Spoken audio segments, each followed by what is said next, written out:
There is one thing which is very, very important, balance between mind, body and soul. About this portion of brain which is slowly getting damaged in all the animals and the humans. Insula is a part of our whole brain system. It's very sensitive, and purpose of the meditation is mindfulness. Perception means it's a spotlight of thing on one particular thing or maximum two particular thing which you want to pay attention to. Few people are interceptive naturally. That means they are very well aware what is happening to their mind, how they are feeling, if they are going through a bad breakup, what kind of emotion are going through. Normal human being perspective, it's a lot. Around 3 to 5% of increased in productivity, increased focus segment, or enhancing their day-to-day activity in whatever small to big task they were doing.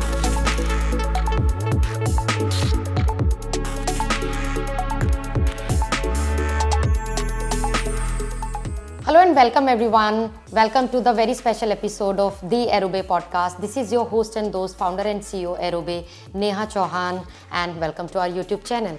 Before we begin, I would like to take a moment to express my gratitude towards all of you, all of our viewers and subscribers जिन्होंने पिछले 5 महीनों में हमें ढेर सारा प्यार and support दिखाया है. Even though we are relatively new in the world of podcast, but still getting that much of love and support from all of our people around us, all of our audience means a lot to us. It's also a humble request to everyone who's watching and even to the new viewers who've just arrived to our channel is to please follow and subscribe. That way, I promise you to deliver the most of the quality content which is available out there, just to make sure कि आपका life में जो भी goal है, whatever our focal point is, you'll be able to achieve it with the right perspective of set outcome. Now, today's podcast is going to be a little bit different from what we've done in the past. Before that, especially for the new viewers, I would like to mention when we started the whole AeroBay podcast ka journey, our vision was to learn, grow and create together. And us being into an education sector, we thought why not start with an education of our young ones, our young childs, because of course they are the future of our country, they are the future of our nation. So we started our podcast series with many educationists around the world, different states of India, people like principals and director who's worked with the school, who's got their expertise in terms of किस तरीके का skill set हम अपने students को provide करें ताकि आगे जाके they will have good enough opportunity to explore themselves. Now, during this process, we've received a lot of requests from so many people asking for an independent videos talking about lot of other topic which sadly we could not touch base. Things like financial literacy, things like talking about artificial intelligence, or thing about content creation, money, investment. So many things are out there, and I feel all of this content with the power of social media we should definitely utilize to learn and grow together, because no matter at which stage of life we are in, whether we are a student, working professional, whether we are a homemaker, entrepreneur, anyone, I think all of this learning together can actually help us create a very strong community, and community is what exactly we believe in. So for today's episode, we have a special announcement. We'll be exploring a new kind of series to say, I don't know what to expect from it, what not to expect from it, but this is our way to transfer as much of information as possible with you guys, so that together we can reach at certain point of our goals and vision and align it together and make sure, let's see ये journey कहाँ तक लेके जाती है. तो इस series का नाम होगा Exploration with Neha. So, when I was coming here today, I was thinking what should be our first topic of this particular podcast. And I thought about it a lot. Generally, it could be anything related to money and tech and jobs and everything. But while I was traveling here, I realized there's one thing which is very, very important, and nowadays everybody is struggling with. That is a balance between mind, body and soul. Yes, I am not sure if any one of you have guessed it so far, but I'm talking about the science of meditation. Science of meditation, when I use the word meditation, generally we have this picture of जो हमारे पुराने ज़मानों में दिखाई देता था कि there is one yogi sitting, like a lotus position, अलग अलग मुद्राओं के साथ and all of those things. Of course, that is also a meditation, but here we are talking about the science of meditation, that what exactly it is that works. What exactly is that scientific portion related to the meditation parts which can actually increase our productivity, reduce our anxiety or depression time. So we're going to talk about how to use it, how exactly it works, and the most important part, the neuro segment of it, the neuro segment of our whole brain scientific portion, which can actually relate our energy of our thought process into a certain portion of our life, which can actually help us achieve our desired goal. So to learn more, stay tuned within this episode, and because for the sake of time we have to be very considerate about timings, we're going to divide this podcast into two different segments. The first one is where we're going to do the introduction of this particular topic, learn about all the science and the different part of it. The second portion is where we'll dive deep into the process and the application of meditative practices. So stay tuned and welcome to our first episode of Exploration with Neha. You know, when we think of meditation, as I said, we think of some sadhu sitting in lotus position, hands on knees, eyes closed, maybe focus on our third eye. I mean, if I say there is no literal third eye over there, and I mean, I hope it should not, because if you actually have a third eye here, like in a literal meaning, then that's another problem. उस problem का अलग solution निकालना पड़ेगा. So anyway, that is the general thought we get in our mind when we talk about meditation, because meditation is a very powerful and it's a very big domain, and there are different ways that we can perform meditation, different science and logic behind it. But today we are going to see how exactly it works in real life practices. For most of the meditation practices, the method which I have just mentioned before, that's how we do it. Other practices are maybe, let's say, is in terms of how our body is aligned with the surfaces it is in touch with, whether we are sitting on a ground, whether we are walking, because you can technically do a walking meditation, you can do even a 1 minute meditation. So all of these factors plays a very, very important role.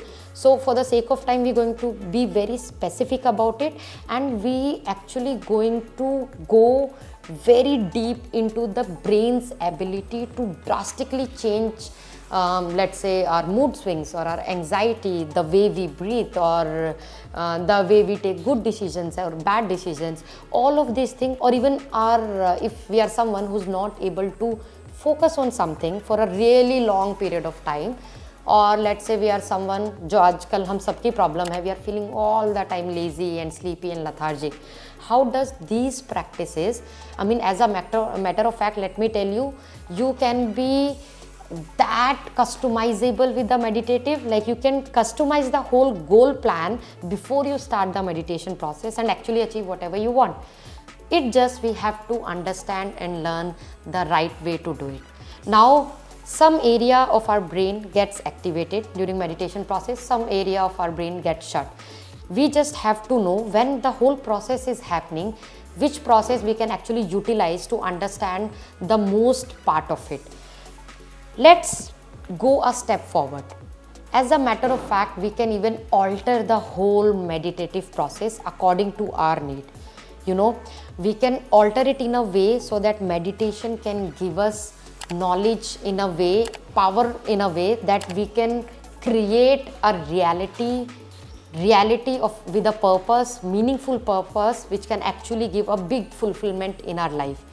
Now, most of the people think, like other cognitive enhancement practices, like different exercises, swimming, running, or those physical strainful exercises, the more we do it, better we become at it, right? But that is absolutely not the case for meditation. Meditation doesn't work like that. For example, if we've just started running or if we've just started swimming, normal ideology is I'm going to practice every day 2 hours, 3 hours, 4 hours. The more I practice, the better I'll become at it, right? Meditation is completely opposite of that, right? I know it's a very controversial statement, but there is obviously a lot of scientific research and fact and backup studies behind it. So how does it work? Basically, it's all the power of refocusing. So in meditation, the better you become at it, the less you have to meditate to get more advantage out of that whole processes. I know it sounds a little bit confusing, it's too complicated, but that's why I'm here to speak with you guys, to make you understand how exactly the whole thing works. And for those of you who wants to deep dive further into the whole process, I would recommend a book. When I was a kid, when I was studying in my school, somebody gave me just out of nowhere. I feel that book has been a very helping hand for me in my whole journey. It's called Wherever You Go, There You Are. So I'm repeating it again, wherever you go, there you are. It's a very amazing book which has this pool of knowledge which can actually tell you about different scientific backup behind the whole process and how you can actually implement it in your day-to-day life. In 90s, I think, even though meditation is a very old concept, specially India में बहुत पुराने time से meditation हो रहा है, like our elders used to do it, our yogis used to do it, but science got involved in meditation I think in the era of 90s. 90s was the first time when science actually took an interest and wanted to understand more about the functionality of brain when we meditate. So I think in 90s, that was the first time when we got the brain imaging. Brain imaging happened through a machine called, it was a very advanced machine of that time, it's called MRI. So it's a micro reconcile imagery system. It's a very advanced system to get the imaging of your brain structure, and slowly they utilize this machinery not only to get the brain structure but to understand what happens to different part of body when we go in a different state of mind. For example, what is happening right now to my part of body when I'm talking to you, what is happening to our part of body when we are sleeping. Similarly, what processes happen inside our mind when we are meditating. So they literally got bunch of people, and because that time people used to somehow meditate with consciousness. You must have heard a lot about consciousness, but consciousness is not really there's no fixed theory to it. People at that time, I feel, used to relate consciousness with psychedelic also. There was this study in Harvard where they got bunch of people and put them on LSD. So LSD is a form of psychedelic drug. So they put them on LSD, and then when people went on that particular journey of their consciousness, they had lot of variation happening in the brain. But with the time, with the introduction of MRI machinery, now there are so many proven theory that psychedelic and meditative process are not interrelated with each other. So you can say, as a matter of fact, meditation has divorced psychedelic. So it's a completely two different process, which means the practices, the logic and the science behind it is completely different. So coming back onto the meditative process, so when those machineries were discovered, they actually put people in this tube. So basically MRI is the whole machine where you have a sleeping bag. It's like a tube kind of structure.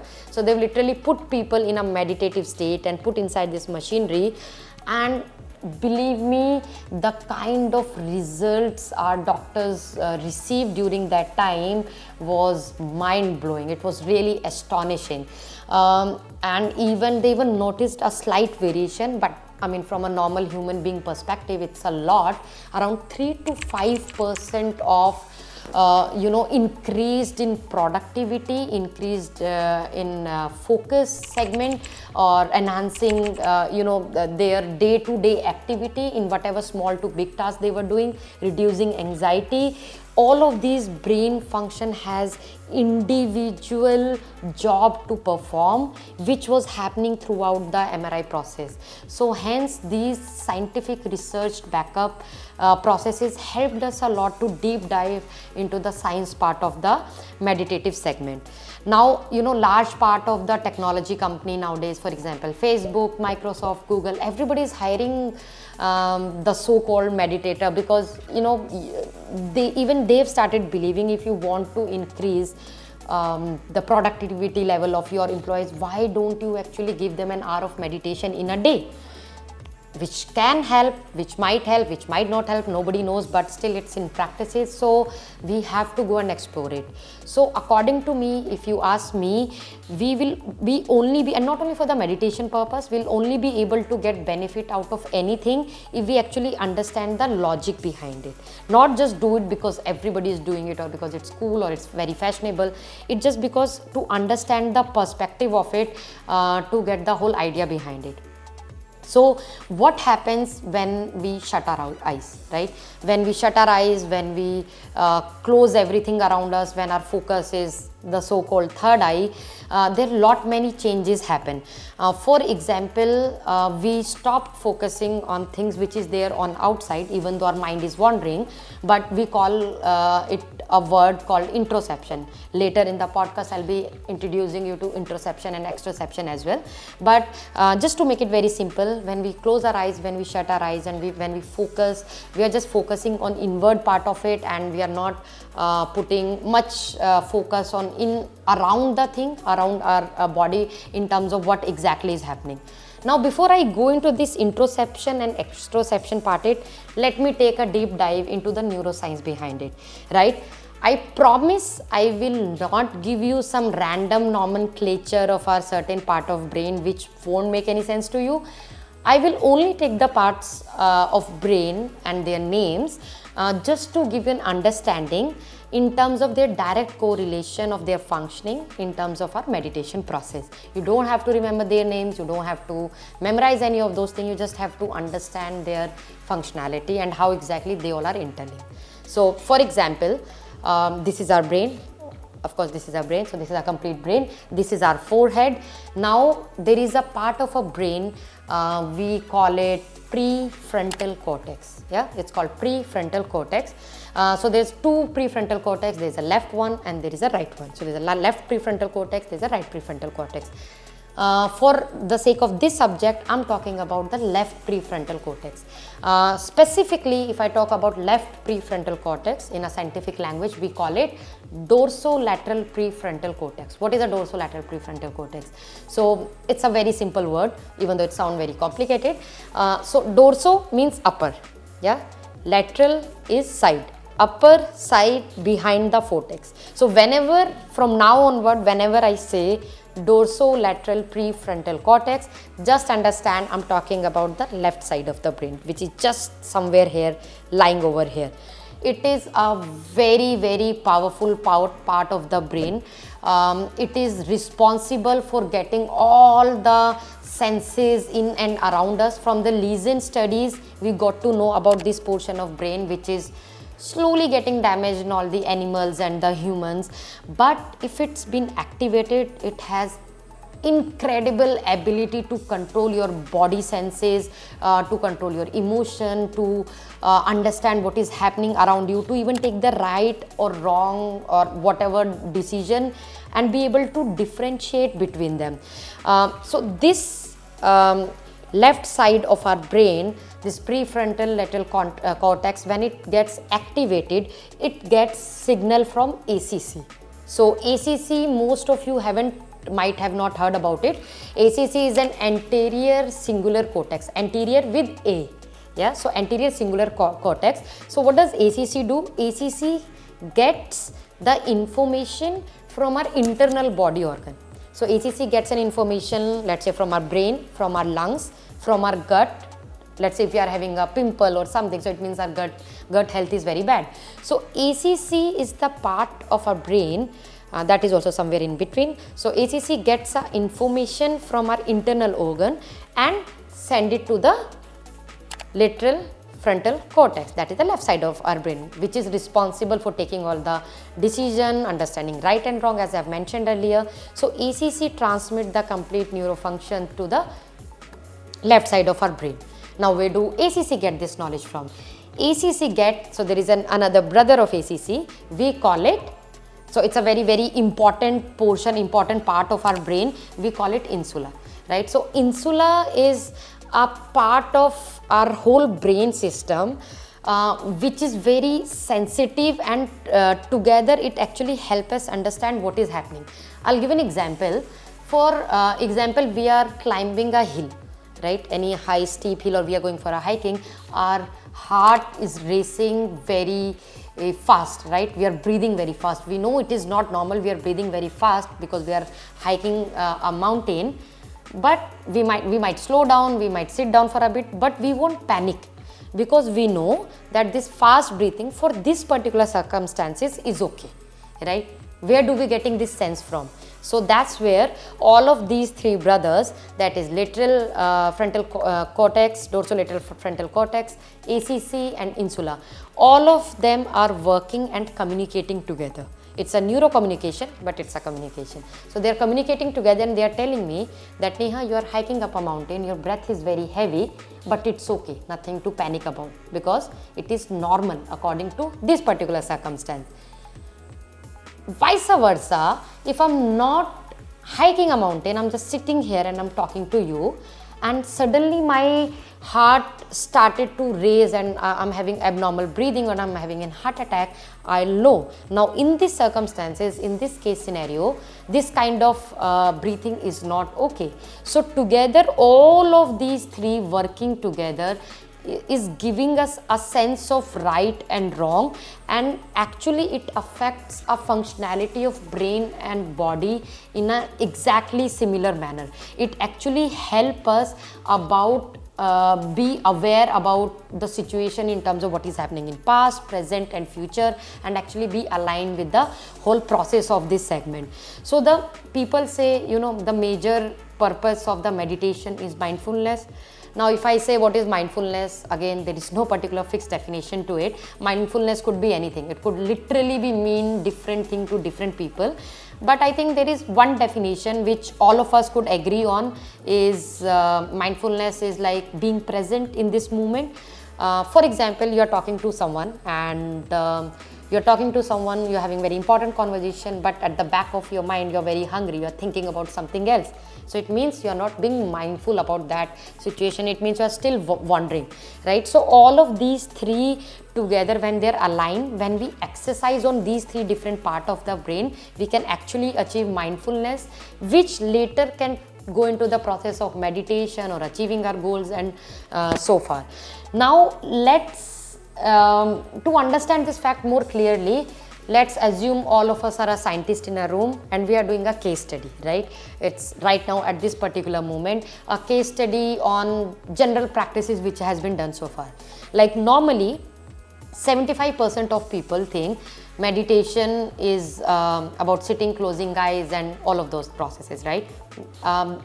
Which is not absolutely the case. We can also meditate while keeping our eyes open. We can also meditate while talking to someone. We can even have a 1 minute meditation, to be honest. But for the sake of the conversation, let's say we are focusing on the first kind of meditation, that is closing the eyes and for focusing everything on our center, again, which is we are calling a third eye center. So as soon as we sit and let our body rest, we feel a profound shift in our body. So that shift happened because we've shut down. Earlier I used two words just a couple of minutes back, that is interoception and exteroception. So a major shift happened in our body as soon as we are in a calm state when we are sitting down, because we are shutting down all the major avenue of exteroception, which is sensing. Exteroception is sensing all the time inner body and outer body things, like wind is blowing, music is playing, I'm talking to someone, I'm having a headache or stomach ache. So all of those feeling, emotion together at the same time, every moment is happening. But when we sit and meditate, before I go into the science part of it, I also would like to mention about two things, which is sensation and perception, which is directly related to the whole process of it. So sensation and perception could be very different things. So sensation could be anything, right? Sensation could be music in the background, me watching the screen right now, you watching me, or eating food or talking to someone. But perception means it's a spotlight of thing on one particular thing or maximum two particular thing which you want to pay attention to. Normal human being can't have perceiving power of more than two things at a time. Just to put it in a perspective, for example, if I'm sitting and I'm just thinking about right big toe of mine, so it means my whole perception is on the right toe of mine. So that is just putting up a spotlight over there. So when we put up a spotlight over there, I might be maximum to maximum thinking about one more thing. For example, somebody is walking by my room, right?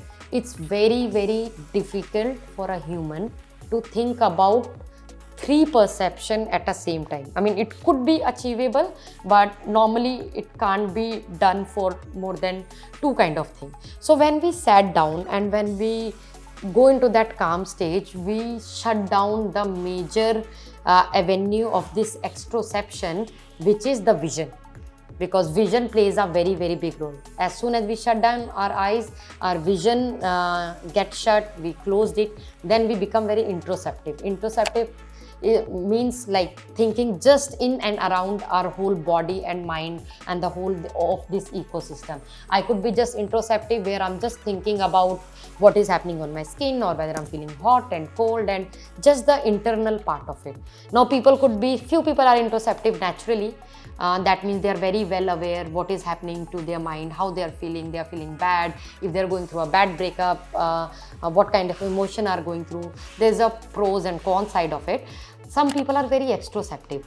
Extroceptive, just to give an example, these kind of people are not very in touch of how they are feeling, which is a very bad thing, but it could be a very good thing also. For example, you have a public speaking event. You're going over a stage, you're feeling very nervous, your hands are sweaty, but because you're not aligned with your body, so you might not even feel you are nervous. You give that particular performance on your stage in a very awesome manner, right? So it actually again depends on very person to person, and it varies accordingly. So when you meditate, you have to be very clear with yourself. So you can take this moment today and sit back and think and ask yourself whether you are an introspective person or whether you are an extrospective person, because whichever segment you are more inclined towards, I would suggest you can always practice meditation onto the opposite segment. If you are an extrospective person, you should more be aligned with your mind and body and understand what exactly you are feeling,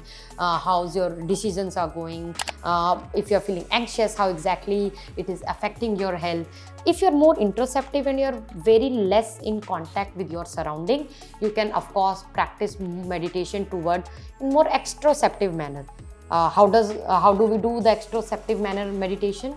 You don't have to actually shut your eyes. You can just sit there, calm, maybe have a focal point just in front of your eyes. It could be a dot on the wall, or it could be a tree around you, all of those things, and then you can practice it accordingly. So for today's segment, I mean, I know it's a lot of information and it's a lot of process which is going through it, but I would say it's four things which we have put our focused on. The first portion is understanding the neurostructural part of your brain, different portion of brain, how exactly they perform and where do get their messages from. Once you understand that portion, then second stage of it, whether you are an introspective or you're an extrospective person, because once you get the alignment of your particular behavior, you can actually like how the people got the neuroimaging out of those MRI machine. Without that MRI machine, because we won't be having MRI machine back at our home, you can actually get a sense of how you are feeling, why you are feeling, and what is the precision of that particular thought which you are having right now. Before I leave, I also would like to mention, because we're going to be discuss further information in the second part of this particular podcast, I would also like to mention that, you know, most of us think nowadays the people who are very good in let's say focusing on one thing, who can for hours and hours, who can meditate and, you know, just sit at one place, are a very good meditator and they are at better level. Sorry to burst your myth, that is absolutely not the case. Meditation is not about a competition who can sit longer without having zero thoughts in your head, because think about it, if you have zero thoughts in your head, your neuroplasticity is not working. So nothing to be ashamed of if you are having lots of thoughts in your head while you're sitting for meditation or walking meditation or whichever form of meditation. It means something is working right. it means you are on a right path. Because meditation is not about the practice of focusing for longer period of time. It's about the practices of refocusing.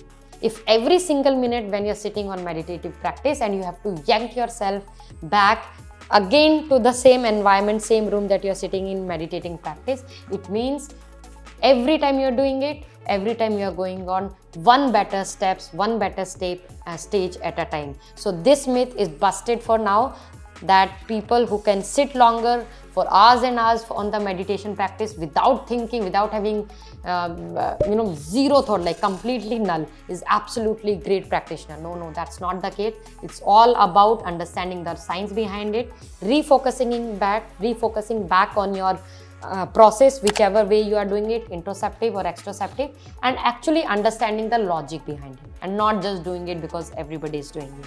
So I hope you're going to take some takeaway from this particular episode. Go back, reflect on it, get your diary out, start making the pointers. And in the next episode of the same, in the continuation episode of this particular podcast series, we'll be talking about the further application of all of this science and neuro part of it, and how exactly, very awarely, without closing our eyes, shutting our eyes and sitting and for hours and hours for this practice, we can actually make sure whatever goal we have in our life, whether to earn more money, whether to be very successful, whether be becoming very good at job, whether to even sleep less, or whether to be even more just generally calm in your day-to-day life, how exactly we can use these practices and utilize all of it in our day-to-day processes by having up a science as a topic. So on that note, keep learning, keep smiling, and stay tuned throughout this wonderful series of Exploring with Neha. Thank you. Have a good day. Don't forget to subscribe. AeroBay Podcast.